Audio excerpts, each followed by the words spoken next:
Welcome to ByteSized Episode 2. When I recorded the first episode of ByteSized, I didn't know what it was going to be called, and so I didn't name it by name, and now I do. I've named it ByteSized Video Reviews, so welcome to this second episode. Just a couple of quick housekeeping things before I jump into my Thor the Dark World review. I just wanted to mention that Joe Darnell watched the episode. If you've ever listened to the Movie Byte podcast, you might remember him from the podcast. He used to co-host it with me. He mentioned the setup didn't look very professional. And of course, as I mentioned, I just wanted to clarify, no, it doesn't. It's not what I would prefer, but it is what I have. I don't have a way to make it look more professional at this time. He mentioned the sheets specifically on the wall behind me, as you can see.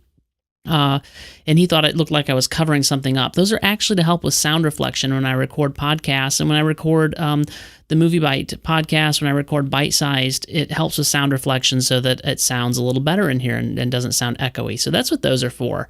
I know they don't look great, but it adds character to the show, if you ask me. So that's what those are for. He also mentioned the glare in my glasses, and yes, that was something I caught in the editing, but I didn't have time to go back and redo that. And that was my screen on my computer. I'm actually using my MacBook Pro to record this and to using the EyeSight camera on it, and the screen was too bright and was reflecting in my glasses. And I've turned that brightness way down so that you can't see it anymore. So without further ado, I'm going to jump into my review of Thor the Dark World. And now, a look at Marvel's Thor the Dark World. You know, I'm actually really quite pleased to tell you that I enjoyed the second installation of the Thor films quite a lot. It hits all the right notes, where its predecessor hit all the wrong notes. The first film lacked an emotional core. The romance between Jane and Thor didn't work. I mean, it just didn't work because they didn't have any chemistry. This film completely rectifies all those problems. Thor and Jane feel completely comfortable with each other. In fact, it's quite fun when they're on screen together. I really enjoyed them together. But you know, speaking of chemistry, Thor and Loki have some of the best chemistry that we've ever seen between them in any of the Marvel films.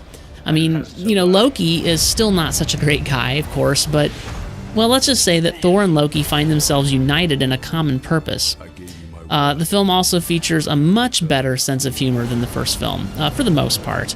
You know, seeing Loki do his Captain America impression, complete with a cameo from Chris Evans portraying Mr. Stars and Stripes himself, that was pretty awesome. I mean, it was just a lot of fun. There was a lot of humor in this film that was appropriate humor, even though the film also at times is very serious. I continue to be impressed with the approach to the mesh of science fiction and fantasy. Obviously, this film is completely fanciful because nothing in it can really happen. But, you know, on the other hand, you've got Jane running around shouting sciencey things, telling the Asgardian doctors what the proper names are for the things that they're talking about with their fanciful equipment and so on.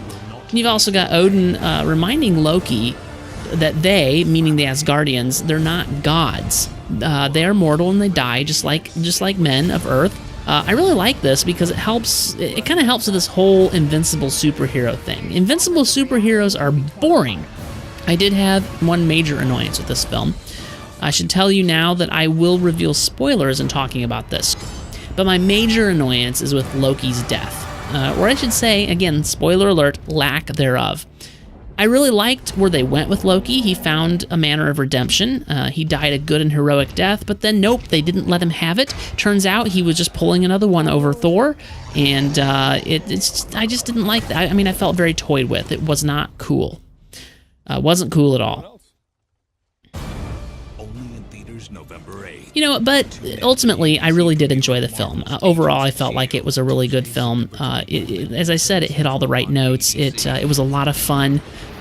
You know, it was certainly better than its predecessor. It was no Avengers. It wasn't quite up to that level, but, you know, that's a pretty high bar to attain to because the Avengers is such a great film. And, you know, it didn't have Joss Whedon directing, so it had that going against it as well. So I really enjoyed the film, and I do highly recommend it. You know, I hope that you can go to the theater and enjoy it as I did.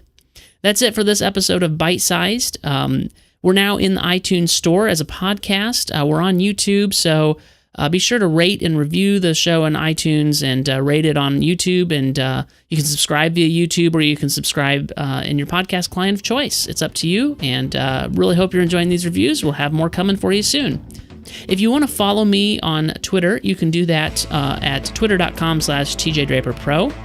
You can follow MovieByte on Twitter at twitter.com/MovieByte. And you can find more reviews and episodes of different various podcasts and lots of stuff that I post every day at MovieByte.com.